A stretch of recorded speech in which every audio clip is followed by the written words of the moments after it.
Hey folks, Jim Thomas here, Fitness Management and Consulting, and welcome to our channel today. I appreciate you being here. If you're new to the channel, if you're finding us for that very first time, hey, it's good to have you. I appreciate you being here as well.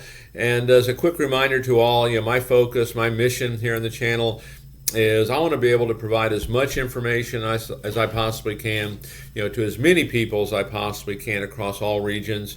And the best way for me to do that is when you choose to subscribe to the channel, when you choose to like the videos, and when you choose to share the information with friends, associates, and colleagues. Helps really, allows me to reach more folks.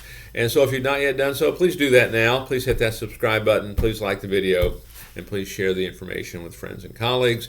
And then to learn more about me, learn more about my company and how we can help take your business to that next level, check out the links below and numerous links below, and certainly take a look at the free email newsletter. It's free information, additional information for you. Check out the link to our website, which we're currently offering free access to our gym management playbook for you. And then also, depending on where you're at, if you're opening up a new club, you're looking to expand, there's additional opportunities in your marketplace, you want to add to your marketing, check out our links for gym financing.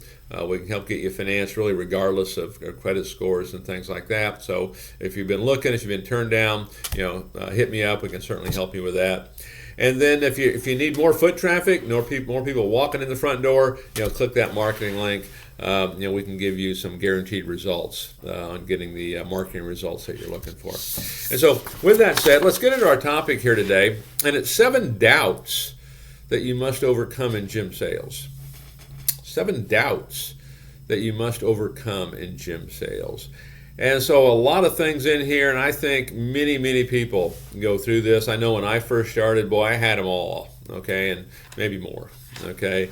And we'll talk about some of the things that I was going through at the time, and let's talk about some things that I see, okay, and how we need to deal with those. And so number one on my list, I'm not a natural salesperson.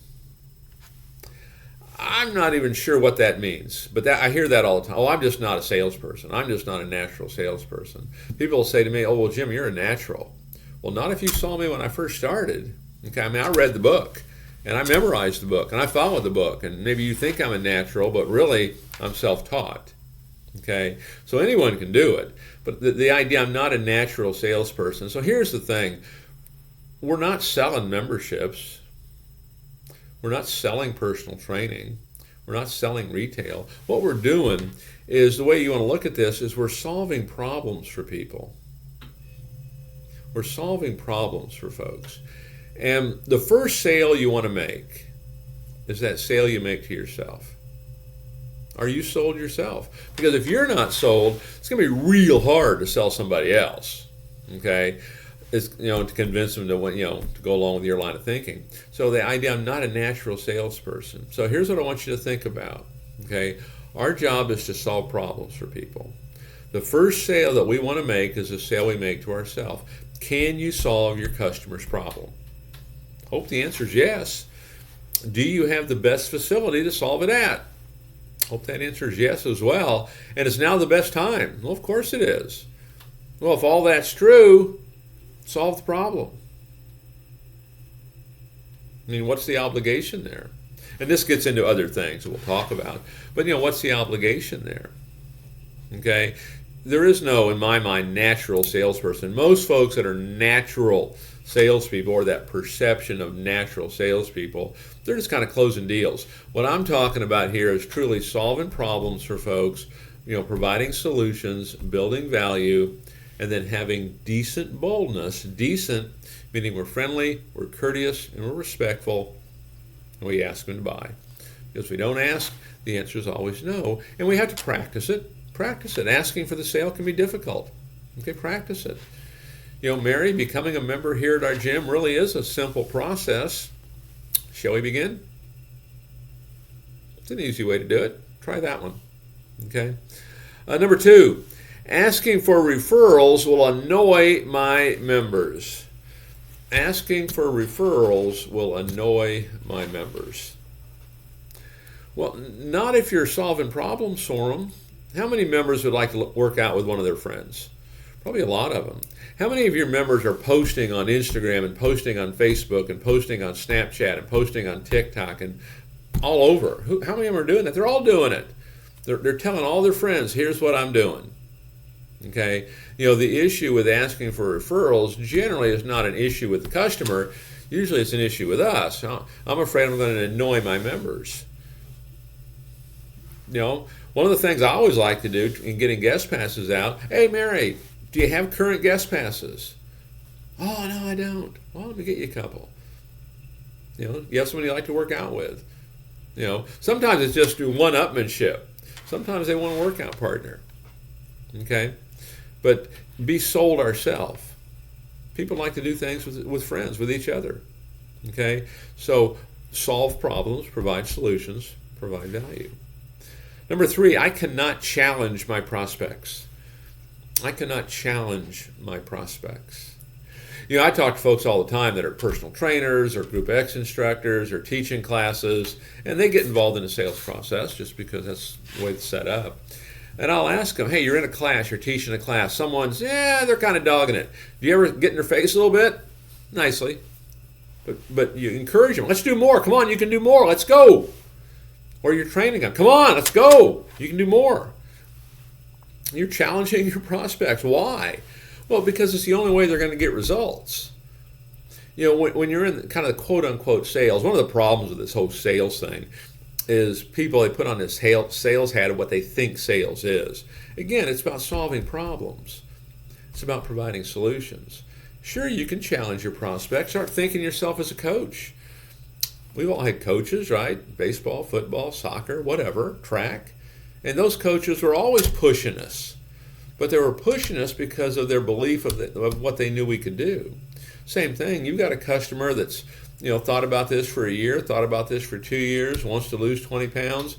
Reason it's important to them is the doctor told them they're going to have to go on medication if they don't. What's your obligation here?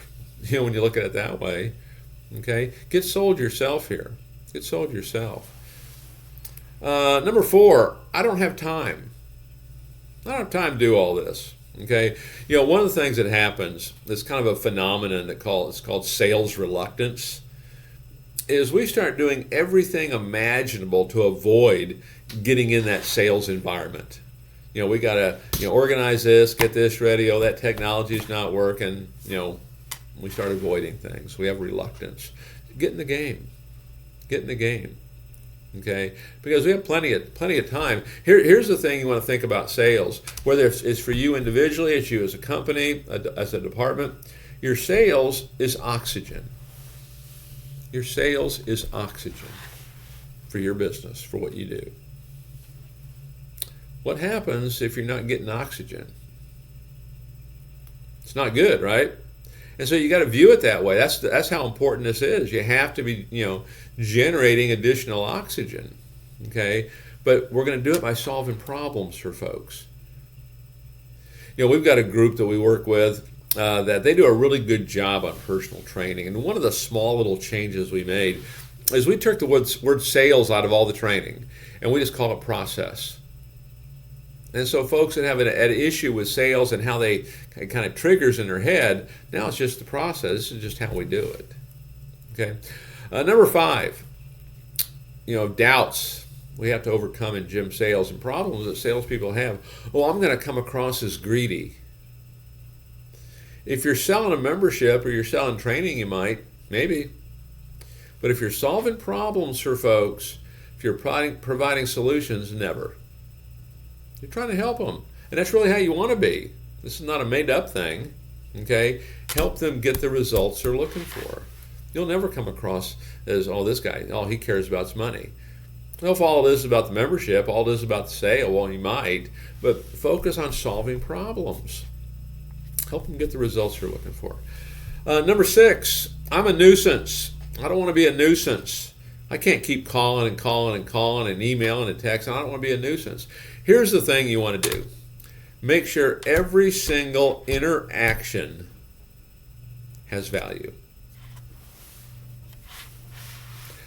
Grab a blog, grab a video, give them new information, give them coaching, whatever it is. Make sure every single interaction has value. Don't just simply say, hey, I know I talked to you a few days ago. How about now? Do you want to join? Yeah, you will be a nuisance. Probably. Okay. Even still, some will probably buy from you. But, make every single interaction, make sure it has value, period. Period. And then number 7 doubts you must overcome in gym sales is, who am I? Who am I here? And here's what prompts this. I remember when I first got started in sales, and I got talked into it. They offered me more money, and so that kind of did the trick, and it was kind of a guarantee for a while. And I thought, well, I'll work there for 30 days, and then they'll just fire me because I'll be terrible. And I was terrible. There's no question about that. But they didn't fire me. They kind of hung in there with me, and it all ended up working out. I became very much self-taught, self-trained in reality. But one of the things that really took a toll on me is this kind of, who am I? And one of my fears of sales, one of my doubts of sales, is how I was going to be viewed. I was going to be viewed as somebody who was pushy, somebody who didn't take no for an answer, somebody who was a nuisance, somebody who was high pressure. These are all the things going through my head, okay? And of course, as I started to educate myself on this, what I found was, well, none of that's true. I mean, it could be true, right? It doesn't have to be true, as long as we're focused on solving problems for people. Okay, it's really that simple, okay? And the other thing that I learned on this is, and I still teach it this way, is we don't necessarily have to be great at overcoming every single objection. But how about this? How about becoming great about eliminating those objections? So how many of you get the I want to think about it objection at point and say, well, hey, Jim, that sounds great, but can I give it some thought? Well, how about when you're giving the tour? So Mary, how long have you been thinking about doing this? Oh gosh, probably at least 10 years. I've been wanting to do this since I got out of college. Mary, fantastic. Mary, tell me, why is it so important to you? How's it going to change your life, if you're able to do this? You really kind of overcome it right there.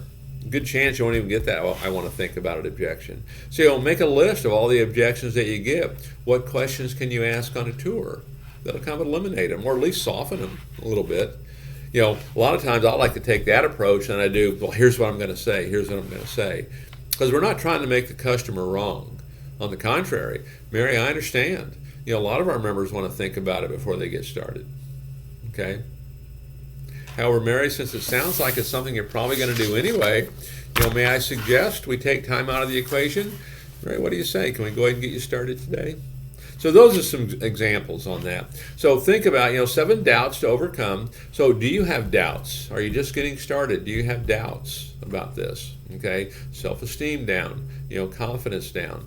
Take a look at this and some strategies that you can utilize to get this thing back on track for you. But the big thing, get in the habit of solving problems for folks and have that decent boldness. Mary, what do you say? Can we go ahead and get you started?